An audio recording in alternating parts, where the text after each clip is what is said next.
네, 저게 익숙해져서 큰일 났어. 예전에 저거 진짜 소름 끼쳤는데. 아무튼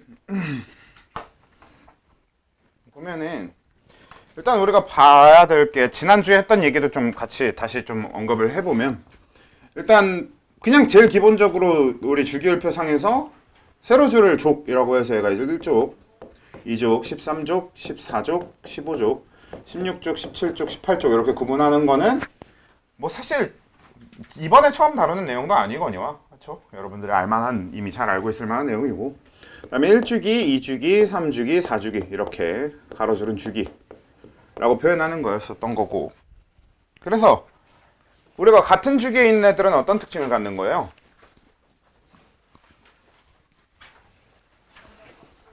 네, 그냥 보어의 원자 모형 입장으로 얘기를 하면 전자 껍질 수가 같다.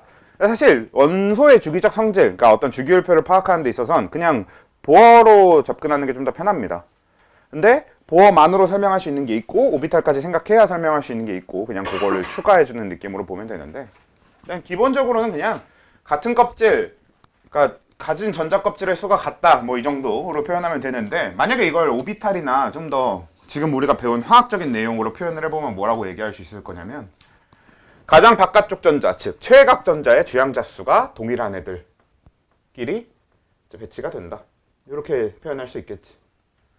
수소랑 헬륨은 최외곽 전자, 가장 바깥쪽에 있는 전자들의 주양자 수가 1일 거고요. 그 다음에 이주기는 가장 바깥쪽에 있는 최외곽 전자의 그 주양자 수가 2일 거고 이런 식으로 표현이 될 테니까 그렇게도 표현해 볼 수 있는 거고 그 다음으로 같은 족에 해당하는 애들 여기가 이제 좀 더 중요한 건데 이미 우리가 지난번에 얘기해봤다시피 원자가 전자가 1개, 2개, 3개, 4개, 5개, 6개, 7개, 0개 이렇게 된다라는 사실이었지. 그치? 왜냐면 수소는 1번이고 리튬은 11번이란다. 1번이고 리튬 3번이고 나트륨 11번이고 칼륨은 19번이고 그렇죠? 이렇게 해두면 얘는 그냥 K 껍질에 전자 하나 해서 원자과 전자가 한 개가 되는 거고 얘는 K 껍질에 2개 L 껍질에 하나 해서 원자과 전자가 하나가 되는 거고 그 다음에 11개인 얘는 K 껍질에 2개 L 껍질에 8개 M 껍질에 1개 해서 원자과 전자 1개 되는 거고 얘는 K 껍질에 2개 L 껍질에 8개 M 껍질에 8개 N 껍질에 하나 예? 예. N 껍질에 하나 이렇게 되는 거죠. 그래서 얘는 그냥 원자과 전자 수 같은 경우에는 그냥 같은 쪽에 오는 애들을 원래부터 같게 놓으려고 했던 게 이 주기율표 배치의 목적입니다. 그러니까 원자과 전자 수가 동일한 애들을 같은 세로 줄 상에 놓는 게 기본적으로 이 주기율표 배치의 목적이었기 때문에 그래서 뭐 원자과 전자가 족별로 나뉜다라는 건 뭐 좀 지극히 당연한 일이고요. 그리고 이걸로 파생되는 게 요건 했었지? 이온 전하량. 근데 여러분들 오해하면 안 되는 게 사실 이온이라고 하는 게 좀 여러 가지 이온이 있을 수 있어요. 어떤 물질이 어떻게 결합할 거냐에 따라서 기본적으로 되게 여러 가지 이온을 형성할 수 있을 거거든. 물론 20번까지 원소들 말고 그 이후 20번 이후의 원소들이 좀 더 그런 경향이 강해. 뭐 예를 들면 여러분 그 철의 이온 형태에 대해서 뭐랑 뭐가 있지? 철은 기호가 F2고 그쵸? 2 플러스랑 3 플러스 이런 식으로 두 가지의 철 이온이 존재할 수 있단 말이야. 그러니까 2 플러스짜리 철 이온하고 3 플러스짜리 철 이온이 있을 수 있는 건데 이런 것처럼 그냥 그때그때 상황에 따라서 이온의 전하량은 바뀔 수 있는 거긴 한데요. 우리가 얘기하고자 하는 건 적어도 20번까지는 저렇게 여러 개의 이온 전하량을 띌 일이 그렇게 많지 않고요. 그 다음에 그냥 가장 안정적인 상태의 이온의 전하량을 얘기하는 거니까. 그래서 보통 여러분들 문제를 보면 뭐라고 적혀 있을 거냐면 바닥 상태 이온 전하량 뭐 이런 식으로 표현을 할 겁니다. 가장 안정적인 상태, 바닥 상태. 그래서 바닥 상태 이온 전하량 어떻게 돼? 근데 이것도 마찬가지지. 우리가 플러스를 일부러 적어주는 건 전하, 즉 그 어떤 전기적인 성질을 같이 적어주는 거기 때문에 생략하면 안 되는 플러스입니다. 그래서 n 플러스 1, 플러스 2, 플러스 3 얘는 뭐라 그랬어?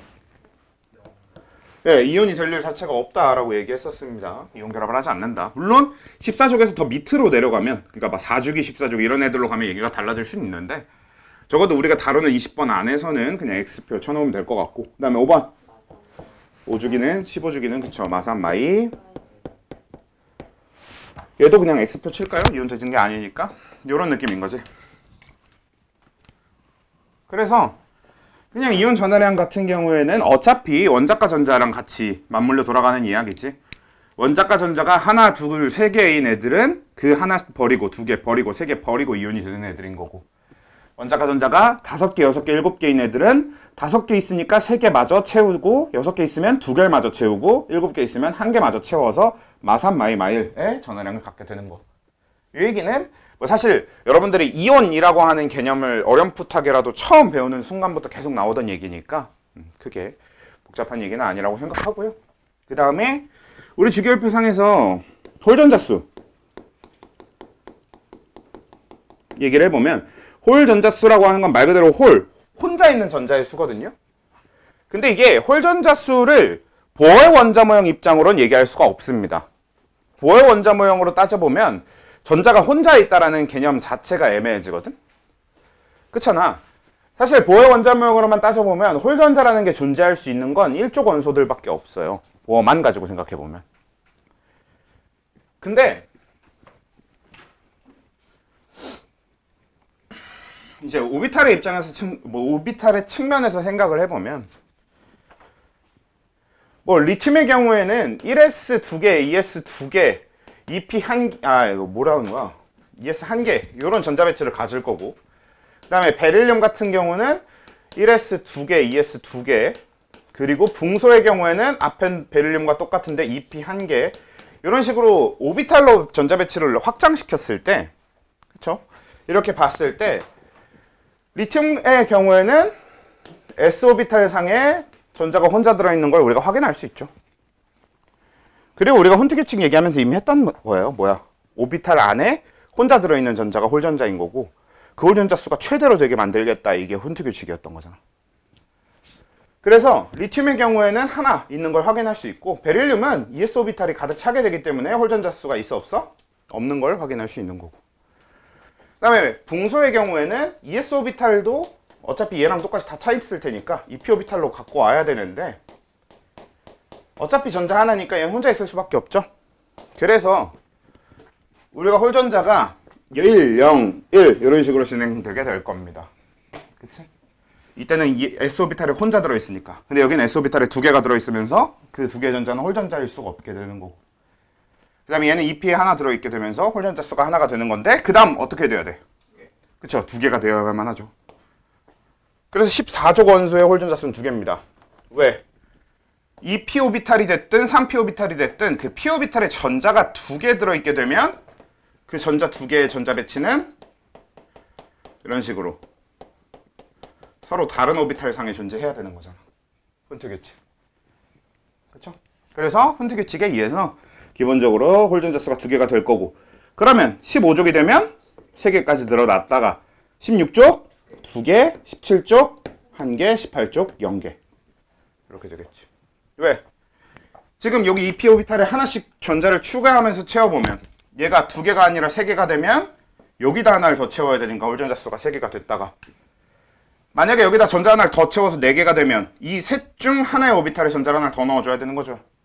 그럼 홀전자 수가 다시 줄어드는 거고, 2개로. 그 다음에 여기다가 전자를 하나 더 채우면 또 남은 2개의 오비탈 중에 한 군데다도 전자를 더 넣어줘야 되니까 홀전자 수가 하나로 줄어들었다가 마지막에 다 채워지면 당연히 홀전자 수가 0개가 되는. 그래서 홀전자 수의 경우에는 그냥 10, 1, 2, 3, 1, 0 이걸 그대로 외워서 써주는 경우가 대부분이 될 겁니다. 우리가 주기율표를 놓고 주기율표 상에서 1, 0, 1, 2, 3, 1, 0 그러니까 1족은 1, 2족은 0 이런 식으로 사용하게 될 일이 많다는 거지. 일단 그렇고요. 그 다음에 또 어떤 얘기도 했었냐면, 우리가 주기율표 상에서 봤을 때 여기 노란 선 기준으로 아래쪽이 뭐다? 금속이다 라는 얘기를 했었고, 그 다음에 이렇게 빨간 선을 기준으로 위에 쪽은 비금속, 그쵸? 여기에는 비금속이 있다. 비금속 원소들. 여기에는 금속 원소들이 있다. 이런 얘기를 했었고. 그래서 요 가운데 붕소나 실리콘 같은, 붕소나 규소 같은 이런 파란색으로 색칠된, 그러니까 금속도 아니고 비금속도 아닌 것들을 뭐라고 해? 네, 화학적으로는 준금속이라고 표현하는 겁니다. 우리가 기술적인 측면에선 쟤를 반도체 이렇게 부르는 거고요. 자, 그 다음에 금속, 비금속이라고 하는 건 그냥 물질 자체에 대해서 우리가 부르는 얘기가 되는 거고, 근데 물질의 특성적인 측면에서 우리가 얘기하는 게 금속성, 비금속성이라는 게 또 있었습니다. 금속성은 어떻게 되는 거였어? 네, 금속성이라는 것 자체는 전자를 잃는 성질이라는 거였고, 주기율표상에서 금속성이 커지는 방향은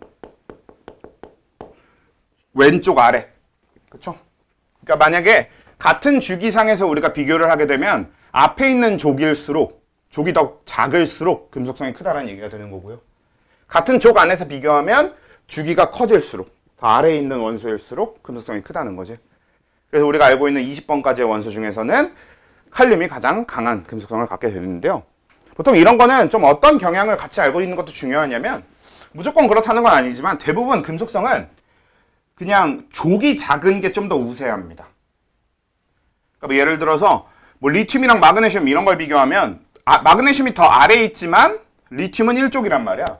그럼 누가 더 둘 중에 금속성이 크게? 라는 질문에 대해서 리튬이지 않을까 정도로 유추할 수 있으면 돼요.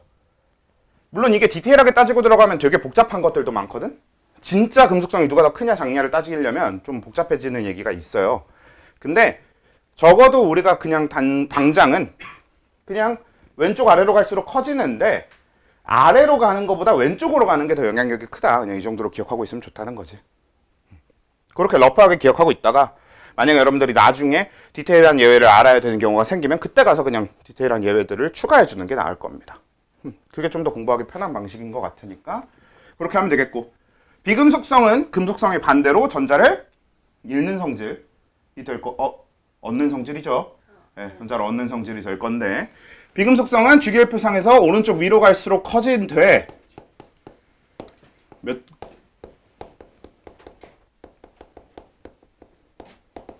몇 쪽은 빼고 18쪽은 빼고 얘기해야 된다.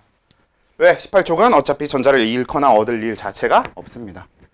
그래서 금속성 얘기할 때는 18쪽 넣고 얘기해도 돼. 그냥 18쪽이, 왜냐면 18쪽 넣고 얘기해도 결론이 뭐야? 18쪽 원소가 금속성이 가장 작다가 결론이거든?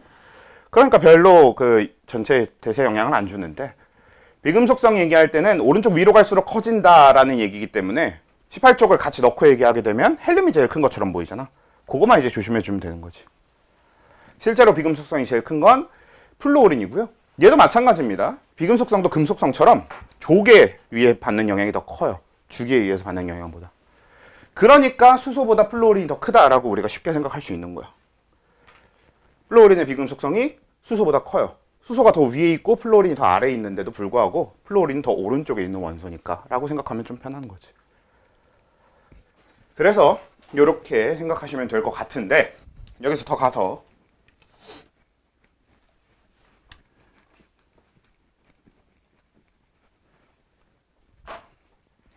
이제 유효핵 전하라는 얘기를 좀 해보면요.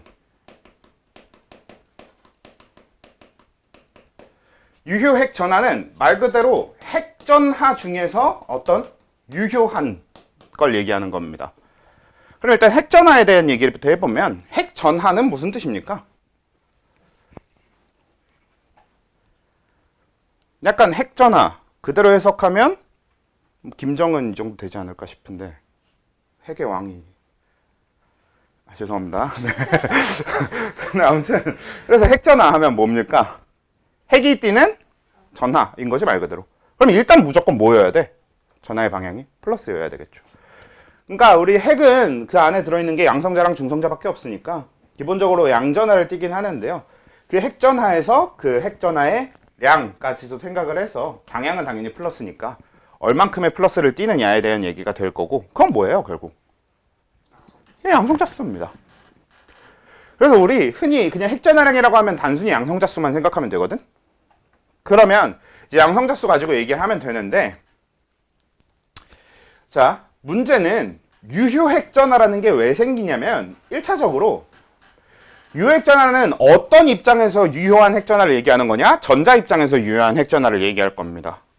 그러니까 핵은 어떤 특정 전하를 띠고 있게 되는데 외부에 있는 전자가 그럼 이 핵으로부터 얼만큼의 전하를 받느냐, 즉 핵이 이 전자를 얼만큼의 힘으로 잡아당기고 있느냐에 대한 이야기를 해보자는 거지. 근데 왜 여기서 차이가 생길까? 만약에 핵전화량과 유효핵전화량이 같은 값을 갖는다면 둘을 구분할 필요가 없었을 거거든요. 근데 같은 값을 갖지 않기 때문에 구분할 거 아니야. 그럼 저 차이를 만드는 요소는 뭐가 있을까요? 가려막기 효과. 네, 그쵸. 일단은 이따 얘기할 구체적인 건 가려막기 효과가 있는데, 그거 말고 우리가 좀 더 당위적으로 생각할 수 있는 좀 더 쉬운 개념이 뭐가 있어? 전자의 위치에 따라서 뭐가 바뀌니까? 핵과의 거리가 바뀌니까. 기본적으로는 거리 때문에 나타나는 효과도 생각해 볼 수 있어요. 우리가 거리가 힘에 미치는 요소를 굉장히 쉽게 체험해 볼 수 있는데, 자석 두 개만 갖다 놓으면 되지. 자석 두 개가 멀리 있을 때는 우리가 그 자석 사이의 자기력이 약하다라는 걸 알 수 있단 말이야. 만약에 자석 두 개를 내가 손으로 잡고 있다라고 하면은 어느 정도 멀리 있을 때는 이 둘이 자석이 잡아당기는 것을 아예 느끼지도 못할 거예요. 근데 얘를 가까이 오다 보면 어떻게 돼? 둘의 자석이 잡아당긴다라는 걸 내 손으로 느낄 수 있게 되겠지. 근데 만약에 이 자석이 뭐 네오디뮴 자석 같이 충분히 강한, 엄청나게 강한 그런 자석이라고 생각해 봅시다. 그러면 어느 정도 심하게 가까이 오잖아? 그럼 내 손으로 견디기도 힘들어지는 경우가 많습니다. 그래서 그냥 자석끼리 딱 갖다 붙어버리는데 내 손으로 이거 견디기도 힘들어지는 경우 정도로. 분명히 멀 때는 우리가 이 사이에 인력을 느끼지도 못할 거였는데 가까워지면 가까워질수록 힘이 세지는 건 당연하죠. 그런 입장으로서 기본적으로 핵전화와 유핵전화의 차이를 만드는 건 거리가 있긴 있습니다. 그리고 이 거리에 따른 영향은 원래는 무시할 수 없어요. 근데 이게 원래는 무시할 수 없다의 의미가 뭐냐면, 아무리 그렇다고 해도 우리 정도 수준에서, 지금 우리가 하고 있는 화학원, 고작 우리가 화학원 정도 하는 우리 수준에서는 이딴 거 계산하고 있으면 대가리가 터질 겁니다, 아마. 왜냐면 얘 둘 사이의 거리는 엄청나게 작아요, 사실. 그렇잖아. 원자라는 것 자체가 우리 입장에서 보이지도 않을 만큼 작은 애들인데 그 안에서 거리 차이가 나봤자 얼마나 차이 나는 거야. 그래서 우리가 거시적 세계에서 보는 거리 때문에 생기는 어떤 힘의 변화랑 이 전자와 원자핵 사이의 거리 때문에 생기는 힘의 변화는 그 차이가 큽니다. 별로 이게 차이가 안 난다는 거지. 전자가 조금 더 멀리 있다고 그 에너지 차이가, 힘의 차이가 커? 우리 입장에선 그게 힘의 차이 난다고 생각하지도 못할 정도로 밖에 차이가 안 날 거예요. 똑같은 힘이지 뭐. 이렇게 취급해도 될 거란 얘기지. 우리가 그냥 봤을 땐. 물론 이걸 이제 물리적으로 파고 들어가면 그 조금의 힘의 차이 때문에 엄청나게 많은 변화, 엄청나게 많은 게 있겠지만 그거는 물리학자들이나 해야 될 얘기가 된다라는 거라서 일단 거리에 대한 건 빼고 생각할 겁니다. 실제로 거리가 더 멀어서, 거리가 더 가까워서 유핵전화가 어떻다라는 이야기는 할 일이 적어요. 그러면 핵전화량과 유핵전화의 차이를 만드는 요소 중에서 거리가 영향을 주긴 줄 텐데 우리 입장에선 그 거리의 영향을 체감하기가 너무 어렵다. 그러면 일단 빼주고, 그러면 그럼에도 불구하고 둘의 차이를 나게 만들 요소가 뭐가 있냐가 아까 얘기한 이제 가려막기 효과라는 건데, 표현 그대로 누군가 가려서 막고 있다라는 표현인 겁니다.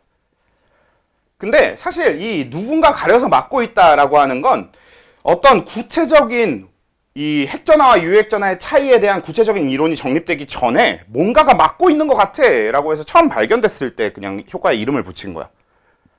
그러면 그냥 뭔가가 막고 있는 것 같아 말고, 그러면 진짜로 막고 있는 게 뭔지, 어떤 것 때문에 둘의 차이가 나는지를 얘기해 보면 실제로 막고 있는 거랑은 좀 얘기가 다른데요.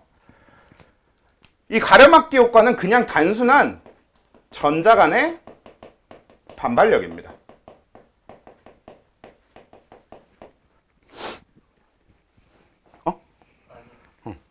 예를 들어서 핵이 여기 있고요. 그 다음에 우리가 주로 유핵전화를 얘기하면 어떤 전자가 받는, 어떤 전자에 작용하는 유핵전화를 얘기할 거냐면 원자가 전자에 작용하는 핵전화량을 유핵전화라고 부릅니다. 그러면 원자핵이 있고 유핵전화가 있으면 얘가 이쪽 방향으로 이렇게 잡아당기는 힘이라는 게 존재할 거예요. 근데 거리에 따른 차이를 우리가 지금 계산하기는 좀 그러니까 그냥 그대로 잡아두면 얘가 플러스 뭐 11 요 정도로 둡시다. 그러니까 누구를 얘기하겠다는 거겠어? 나트륨 얘기를 하겠다는 얘기지. 그러면 나트륨의 원자핵이 플러스 11의 전하량을 가지고 있고, 그러면 가장 최외각 전자 얘는 3, 0, 0, 풀마 2분의 1의 양자수를 갖는 어떤 전자가 되겠죠. 그치? 그럼 이 가장 바깥쪽에 있는 이 최외각 전자, 원자과 전자에 대해서 작용하는 핵전하량을 그냥 일단 플러스 11로 생각해 볼 수 있어요. 근데 문제가 얘랑 얘 사이에 아무것도 없냐라는 거지. 아무것도 없지 않으면 뭐가 있어? 전자들이 있지. 그것도 전자들이 상당히 많아요. 실제로 얘랑 일직선상에 존재하느냐는 일직선상에 존재하게 안 하게 한번 여러분들의 답변 수준을 한번 확인해 보죠. 그러면 이 11개의 전자와는 이 전자와 원자핵 사이에 일직선상으로 존재할까요? 일직선상으로 존재하지 않을까요? 할 수도 있는 거 아니에요? 할 수도 있어요. 그러면 전부 다 한다라고 얘기할 수 있어? 아니요. 그러면 항상 전부 다 존재한다라고 얘기할 수는 없는데, 근데 항상 전부 다 존재할 수는 있다는 가능해? 가능하지 않아요? 가능하지. 이게 왜? 원래 이게 양자역학인 거죠? 실제로 이 안에 들어있는 10개 전자가 어떻게 존재할지는 우리가 전혀 모르거든? 근데 오비탈이라는 것 자체가 이 전자들이 이 안에서는 90% 확률로 어디서든지 발견이 될 수 있는 거잖아요. 그래서 이 전자와 이 원자핵 사이에 실제로 전자 10개가 다 존재할 수 있을 확률이 0은 아니에요. 그래서 다 존재할 수 있어요. 근데 그렇다고 해서 무조건 다 존재하는 건 또 아니지. 확률이 무조건 100%는 아니니까. 이건 이제 그냥 우리가 그 양자역학이나 어떤 오비탈의 개념을 배웠기 때문에 한번 물어본 거고, 꼭 굳이 그렇게 생각하지 않더라도, 그러니까 전자가 이 사이에 다 있다라고 생각하진 않아도 아무튼 전자가 있잖아. 그럼 만약에 얘랑 얘 사이에 일직선상의 전자가 하나라도 존재하면 이 전자와 이 전자 사이에는 무슨 힘이 작용하는 겁니까? 반발력이 작용하지. 그러면 이 전자 입장에서는 얘로부터 작용하는 반발력을 어떤 방향으로 받게 되는 겁니까? 그쵸? 오른쪽 방향 이렇게 받게 되는 거지. 그러면 얘가 인력으로 얘가 받는 힘의 방향이 이쪽 방향이었는데 얘가 반발력으로 밀어내는 방향은 이렇게 방향이니까 어떻게 되는 거야? 정확하게 반대 방향으로 작용하는 힘이 존재하는 거네요.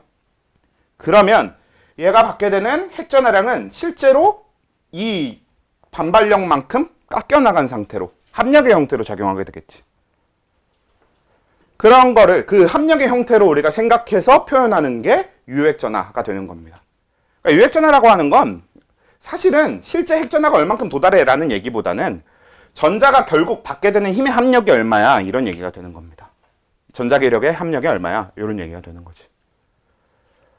그래서 이런 식으로 표현하게 되는 건데, 근데 그거를 지금은 이렇게 구체적으로 설명을 하지만 예전에는 뭐 왜 이 차이가 생기는지 몰랐던 시절, 그러니까 처음에 딱 이게 발견이 됐을 때는 아무튼 핵전하보단 작은 전하가 전자에 작용하고 있네, 뭐가 막고 있네, 이런 정도로 생각해서 가려막기 효과라는 이름이 붙은 겁니다. 그래서 가려막기 효과라는 건 실체는 이런 형태로 전자간 반발력인 거고, 그럼 우리가 얘기하는 유핵전하라고 하는 거는 이 전자한테 작용하는 어떤 합력이 되는 거죠. 근데 힘의 합력은 최종적으로는 인력이 남을 수밖에 없어요. 그치? 그런 개념으로 생각하시면 되는 건데, 아무튼 근데요, 이제 이 가려막기 효과에 대해서 우리가 좀 더 생각을 해보면,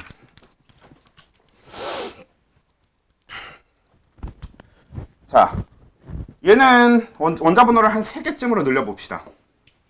그럼 13개가 되면 지금 이 상태와 달라지는 게 뭐가 있어요? 네, 일단 기본적으로 인력이 커집니다. 핵의 전하량이 원래보다 더 커질 거예요. 핵 전하량이 커져요. 그치? 그러면 유핵 전하량이 어떻게 되겠어? 당연히 커져요. 이걸 기본으로 하는 건 맞습니다. 자, 그래서 이제는 알루미늄에 대한 얘기가 됐는데, 그럼 가려막기 효과의 정도는 어떻게 될까요? 커져요? 왜 커져요? 전자가 많아서. 네, 전자가 많았으니까 커지는 건 맞아요.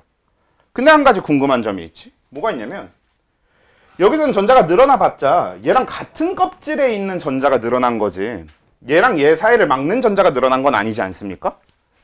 그러면 가려막기 효과가 늘어났다고 얘기할 수는 없는 거 아닌가? 이건 어떻게 생각해? 반발력이 아예 없는 거 아니니까. 네, 반발력이 있죠. 그러면 같은 껍질 사이에서도. 반발력이 작용할 거니까. 그리고 사실 같은 껍질에 있다고 해서 그 반발력이 얘랑 얘 사이의 힘에 영향을 주지 않을 것이다라고 얘기할 수 없는 가장 큰 이유가 뭐야? 전자는 이렇게 딱딱하게 어떤 특정 껍질에 존재하는 게 아니니까. 실제로 오비탈 측면으로 보잖아? 그러면 얘랑 같은 껍질에 존재하는 나머지 두 개의 전자가 얘랑 이 원자핵 사이에 배치될 수 있어요. 그렇지? 그러니까 우리가 보어의 측면에서 얘기하면 껍질이 이렇게 딱 정해져 있으니까 이 껍질을 돌고 있어야 되니까 전자 하나가 여기 있으면 다른 애는 여기 있고 하나는 여기 있고 이렇게 얘기해야 될 것 같아 보이는데, 근데 오비탈이라고 하는 건 뭐야? 그런 개념이 아니잖아. 쟤보다 뒤에 있을 수도 있는 거 아니에요? 네, 그것도 맞죠. 그거는 이제 그때그때 바뀌는 거긴 하지. 그럼 근데 뒤에 있으면 유액 전하가 더 커지는 방향으로 작용할 수도 있는 거네요. 근데 그거는 좀 그거는 좀 너무 예외적인 상황인 것 같으니까 오히려 그쪽은. 근데 뭐가 됐든 결국은 얘 말고 나머지 두 개의 전자의 반발력이라고 하는 거는 결국에는 이 핵 전하량에 영향을 주긴 줄 거란 얘기가 되는데, 근데 그래도 얘기해 보신 것처럼 뭐 반대로 뒤에 있어갖고 오히려 핵 쪽으로 더 밀어낼 수도 있는 거고 하다 보니까 결국은 같은 껍질에 있는 전자가 안쪽 껍질에 있는 전자들보다 크게 반발력을 나타낼 순 없긴 합니다. 그러니까 반발력 자체는 더 클 수는 있어도 가려막기 효과, 핵전하한테 미치는 영향은 더 작을 거란 얘기인 거지. 왜? 핵전하랑 정확하게 반대 방향으로 작용하는 게 안쪽 껍질에 있는 전자들이라면 같은 껍질에 있는 전자들은 방향이 조금씩 이게 어긋나서 작용할 거 아니야. 전자가 여기 있고 핵이 여기 있으면 한 이쪽에서 이렇게 밀어낸다던가 이렇게 좀 힘의 방향이 좀 어긋나서 있을 수 있으니까. 그래서 가려막기 효과에서 같은 껍질에 있는 전자들의 가려막기 효과는 안쪽 껍질에 있는 전자들의 가려막기 효과보다 작습니다. 그냥 그렇게 정도로 생각해 주시면 돼요. 실제로는 가려막기 효과를 대충 어느 정도로 보냐면 같은 껍질에 있는 애들끼리의 전자 그 반발력을 가려막기 효과를 0.2 정도로 보고요. 서로 다른 껍질에 있는 그 가려막기 효과를 0.5에서 뭐 0.8 이 정도로 봅니다. 그러니까 꽤 차이가 큰 거지. 한 2.5배에서 4배 차이까지 보는 거니까 차이가 꽤 큰 거지. 그래서 그렇게 보는 게 이제 가려막기 효과라는 건데, 정리를 해보면 핵전하랑 유핵전하량의 차이를 만드는 그냥 그걸 가려막기 효과라고 불러. 왜? 예전엔 뭔가 그냥 가려막고 있다라고 생각했으니까. 근데 그게 실체가 전자간 반발력이라는 거고, 근데 이 전자간 반발력은 이 가려막기 효과라는 거에 본질적으로 안쪽에 있는 껍질들의 반발력이 더 핵전하를 많이 방해하니까, 그래서 안쪽에 있는 애들의 가려막기 효과가 더 크고, 같은 껍질에 있는 전자들에 대해서 같은 껍질에 있는 전자들끼리의 가려막기 효과는 좀 상대적으로 훨씬 작다. 이런 개념으로 작용하고요. 그럼 최종적으로 우리가 이 주기율표상에서 어느 쪽으로 갈수록 유핵 전하가 크다라고 얘기할 수 있게 될까요?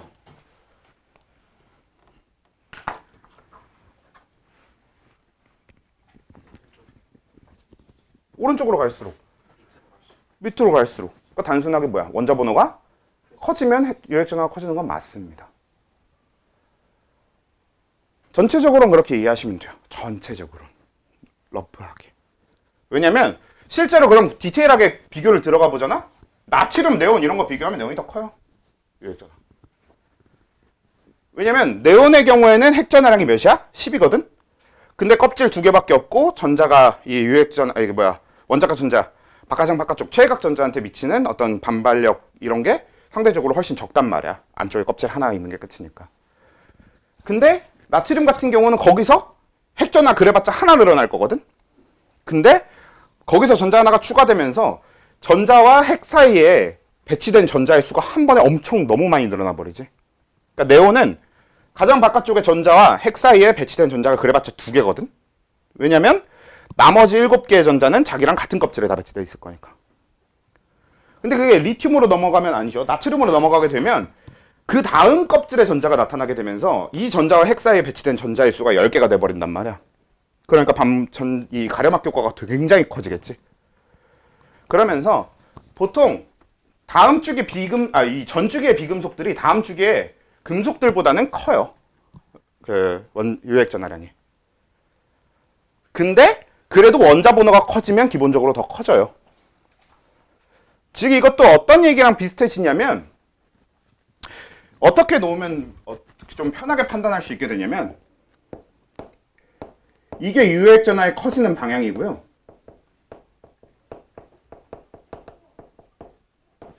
그리고 이 유액 전하가 커진다에 여기서도 마찬가지로 보편적으로 족이 더 큰 영향을 준다라고 생각하면 편하겠지. 아까 금속성이랑 비금속성 얘기했던 것처럼 주기가 살짝 위에 있고 살짝 아래에 있고 보다 더 중요한 건 오른쪽에 있는 게 더 중요하다. 이걸 우선적으로 판단하면 좀 꽤 판단할 만할 겁니다. 물론 지금은 이렇게 간단하게 얘기하고 지나갈 건데 나중에 여러분들이 이제 그래프를 보고 좀 디테일하게 예외가 뭐고 어떻게 그 유액전하에 배치가 되는지를 좀 디테일하게 알아야 될 필요가 있어요. 근데 당장은 전체적으로 이런 경향이 되어요 정도로 일단 정리하고 지나가자는 거고. 오케이? 자, 그 다음에 그러면 이제 유액전하까지를 가지고 이 원소의 주기적 성질에서 관심을 갖고 있는 메인 두 개의 주제, 원자 반지름이라는 주제와 이온화 에너지라는 주제 얘기로 넘어가 보면요. 원자 반지름은 그냥 간단하게 얘기하면 원자의 크기에 대한 얘기입니다. 근데 우선적으로 우리가 원자 반지름을, 원자의 크기를 얘기하려면 정의해야 될 게 뭐냐면 원자의 크기는 어떻게 정의할 것이냐 정도를 얘기해야 되잖아. 어떻게 정의하면 될까? 그쵸? 가장 바깥쪽 전자까지의 거리를 생각하면 되겠지. 결국은 안쪽 껍질들이 있는 전자들, 안쪽 오비탈들이 있는, 그러니까 주행자 수가 작은 전자들은 결국은 그렇게 많이 바깥으로 나갈 확률이 낮으니까 보통 안쪽에 그냥 다 있게 될 거 아니에요. 그러니까 바깥쪽에 나갈 확률이 적으니까 전체 원자의 크기에 영향을 별로 안 줄 거고요. 결국 전체 원자에 영향을 주는 건, 크기에 영향을 주는 거, 이 크기를 결정하는 건 가장 바깥쪽 전자가 어디에 있냐, 딱 이것만 생각하면 될 거야. 그래서 원자 반지름, 원자의 크기를 원자 반지름의 형태로 표현하는 가장 큰 이유는 방금 얘기한 딱 이런 측면입니다. 그래서 가장 바깥쪽에 있는 전자가 핵으로부터 얼만큼 떨어져 있는데 이 얘기만 하자는 거지.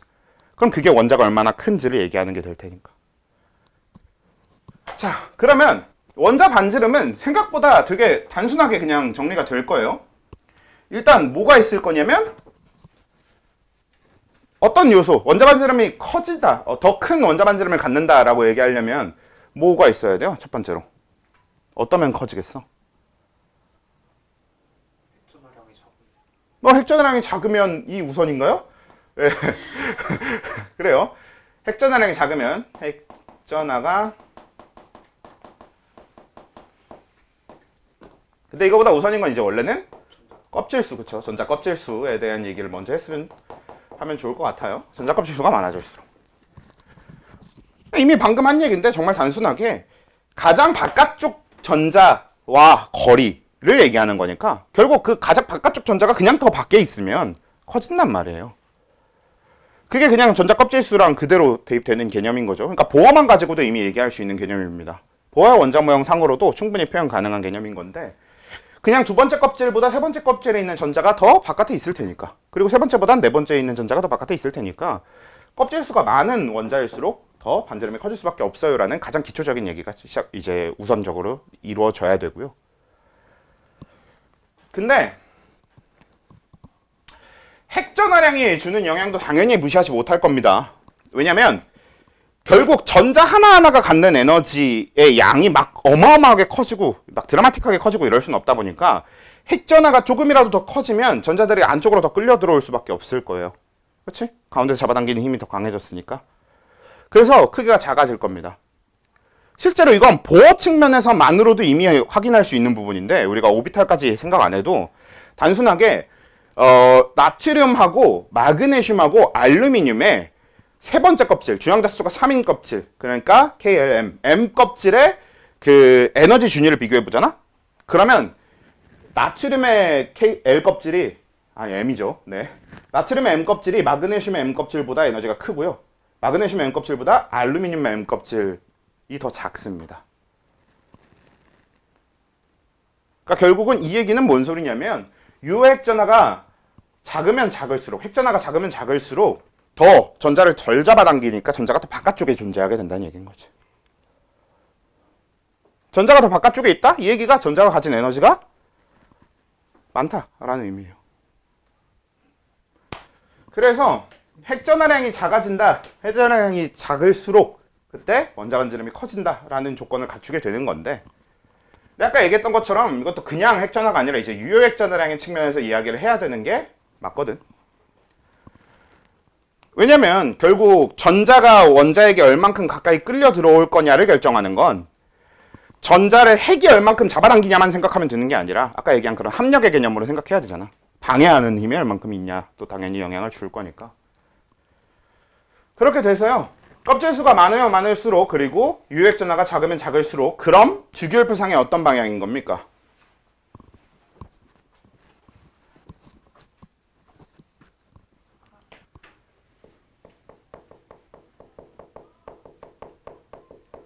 금속성이 커지는 것과 같은 방향이 되는 거지. 그치? 왜? 껍질수가 많아질 조건은 주기율표상에서 아래로 갈수록이거든요. 근데 유핵전하량은 커질수록 원자반지름이 커지는 게 아니라 유핵전하량이 작아져야 원자반지름이 커져요. 근데 그게 같은 주기상에서 왼쪽, 즉 오른쪽에 있는 족이 큰 애들보다 왼쪽에 있는 족이 더 작은 애들이 기본적으로 같은 주기상에서 핵전하량이 더 작잖아요.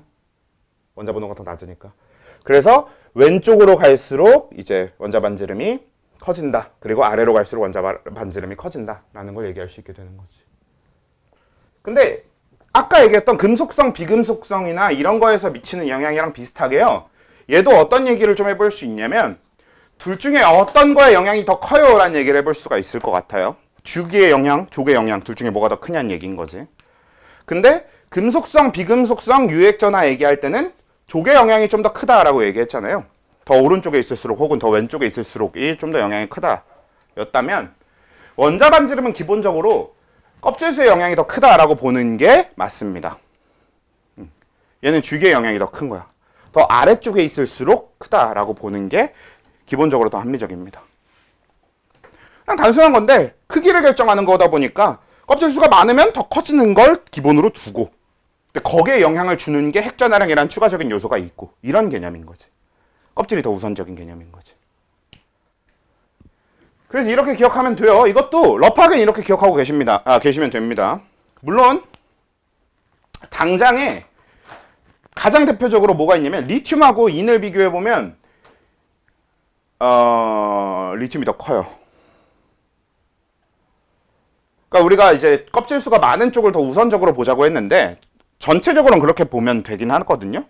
근데 각각 들어가서 디테일하게 보면, 그러니까 리튬, 알루미늄 이런 걸 비교하면 알루미늄이 훨씬 커. 이런 걸 쉽게 확인할 수 있다는 거지. 알루미늄 더 아래쪽에 있으니까.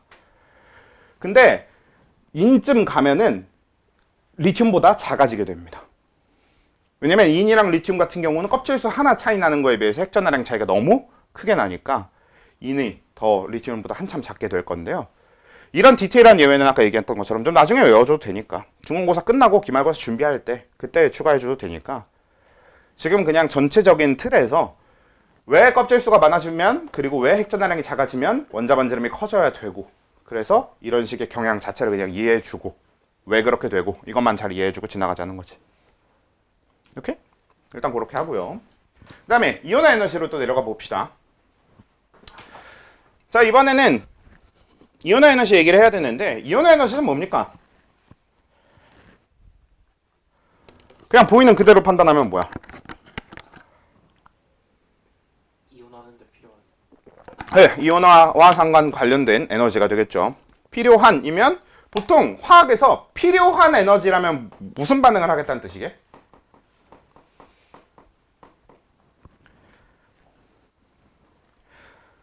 사실 흡열이든 발열이든 다 에너지가 필요하기는 해요.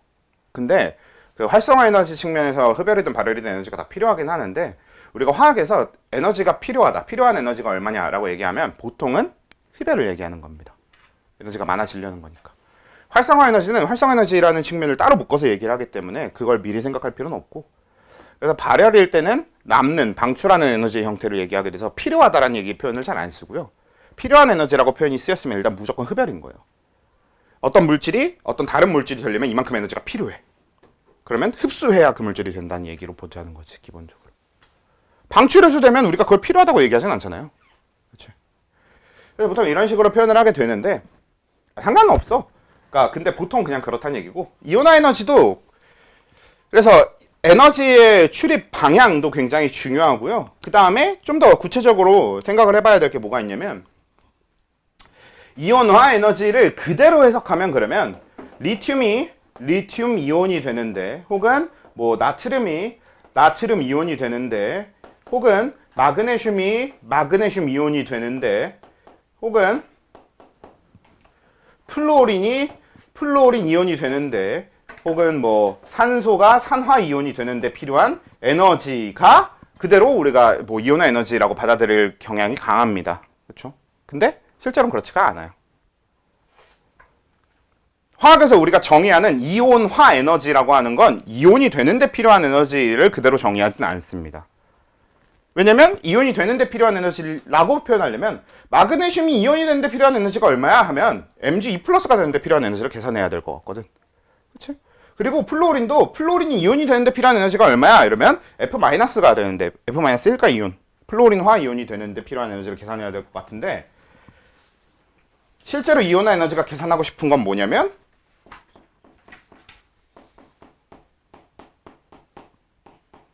이겁니다.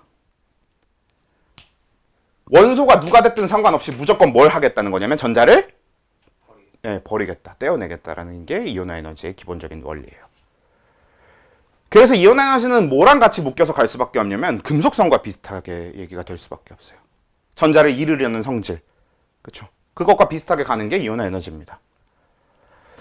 그래서 이온화 에너지는 어떤 원자로부터, 정확하게 이온화 에너지의 정의를 얘기해 보면요, 원자 1몰로부터 전자 1몰을 떼어낼 때 필요한 에너지를 얘기합니다. 그리고 필요한 에너지 흡수 방향은, 그 발열 흡열 방향은 흡열, 그러니까 흡수해야 하는 에너지, 이렇게도 표현할 수 있는 거지. 이게 기본적으로 이온화 에너지가 되는 건데요. 왜 전자가 떨어지려면 에너지를 흡수해야 되는지부터 얘기를 해보면 이건 너무 간단한 문제인데, 우리가 원자에게로부터 전자가 자유로워져서 원자로부터 전자가 떨어졌다라고 표현하는 걸 뭐라고 했었어, 앞에서? 그쵸. N은 무한대 껍질 이란 표현을 계속 얘기했었습니다. 우리가 주양자 수가 무한대인 어떤 껍질을 상정해 놨는데, 여기는 이제 어떤 개념이었냐면 실제로 그런 껍질이 있다는 게 아니라 그 껍질에 전자가 존재하게 되면 핵으로부터 자유로워졌다라는 걸 의미하는 거였던 거잖아. 그럼 항상 우리가 전자를 떼어내게 되면 항상 어떤 식으로의 전자 전이가 일어나게 될 거냐면 1, 2, 3, 4 주양자 수가 1, 2, 3, 4인 어떤 껍질로부터 무한대 껍질로 전자가 이동하게 되지. 그럼 에너지가 흡수해야 되겠죠. 핵으로부터 더 멀어져야 되는 거니까. 그렇죠. 그래서 전자가 떨어진다라는 건 그 자체로 원래 흡열, 에너지를 필요로 하는 과정이 되는 겁니다. 에너지를 흡수해야 되는 과정이 되는 거예요. 그래서 이렇게 되는데 1몰 1몰은 너무 신경 쓸 필요 없어요. 이온화 에너지의 단위 자체가 뭐 줄 퍼 몰, 킬로줄 퍼 몰, 칼로리 퍼 몰, 킬로칼로리 퍼 몰 이런 식으로 퍼 몰을 쓰기 때문에 1몰당을 기준으로 어차피 맞춰놨거든. 그래서 오히려 별로 신경 안 써도 되는 개념입니다. 그냥 한 개당 이렇게 생각해도 여러분이 문제 풀 때 그것 때문에 오류가 나거나 그러진 않아요. 그냥 중요한 건 이거야, 이거. 그냥 무조건 어떤 원자로부터 전자를 한 개 떼겠다. 그냥 이렇게 이해하면 되는 거지. 근데 이게 생각보다 별로 복잡한 얘기가 아니다. 왜냐면 되게 단순하게 이렇게 생각을 해봅시다. 자, 이온화 에너지가 크다라는 건 금속성이 어떻다라는 얘기게? 작다라는 얘기예요. 그치? 왜? 이온화 에너지가 크면 전자를 떼는데 에너지가 많이 들어간다는 얘기고, 전자를 떼는데 에너지가 많이 필요하다는 얘기는 떨어지기 쉽다는 얘기야, 어렵다는 얘기야? 어렵다는 얘기지.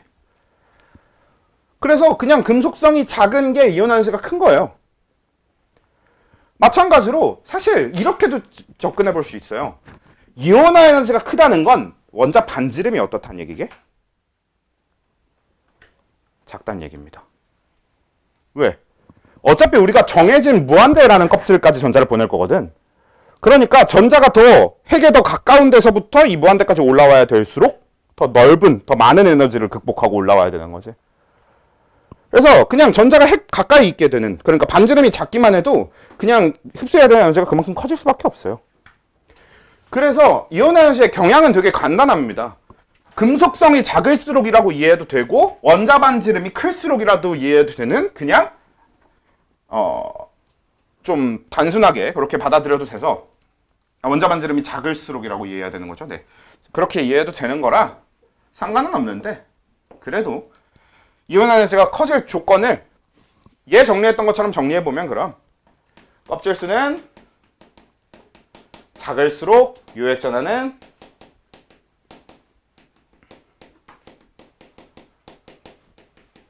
클수록 이렇게 돼야 되는 거죠.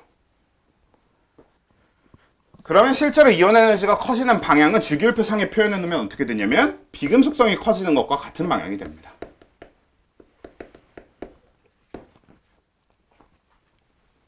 물론 비금속성과 다른 점이 하나 있다면, 비금속성 때는 18쪽을 빼고 얘기했어야 되는 거고 이온 에너지는 18쪽을 넣어서 얘기하면 돼요. 실제로 20번까지 뿐만 아니라 20번까지 넘어도 돼. 지금 우리가 여태까지 발견한 모든 원소를 다 갖다 놔도 그 중에 이온 에너지 제일 큰 건 헬륨이에요. 우리가 앞으로 어떤 발견을 해도 항상 이온 에너지는 헬륨이 제일 클 겁니다. 라는 얘기예요. 그러니까 헬륨이 세상에 존재하는 모든 원소 중에서 가장 전자를 떼어내기 힘든 원소가 되는 거지. 오케이? 그런 얘기가 되는 겁니다. 자, 일단 그렇게 가는 거고요. 그래서 이온 에너지 얘기할 땐 18쪽을 같이 넣어서 얘기를 해도 괜찮다라는 얘기고, 결국은 이온 에너지가 커진다라는 건 금속성이 작아진다라는 거랑 같은 방향일 수밖에 없다. 이런 이야기. 자, 이렇게 되고 나면 일단은 되는데, 사실 좀 디테일하게 들어가야 되는 것들이 꽤 많아. 이온 에너지 같은 경우도 복잡한 얘기들이 꽤 더 추가가 되고요. 원자 반지름 얘기를 했으면 이온 반지름 얘기도 해야 되고, 그리고 아까 얘기했던 어떤 예외들에 대한 것도 살짝 얘기해 봐야 되고 할 건데, 그런 걸 이제 다음 주에 딱 하면 2단원이 얼추 마무리가 될 겁니다. 계약하기 전에 다 딱 2단원 정리하고 끝낼 수 있을 것 같네요. 여기까지 합시다.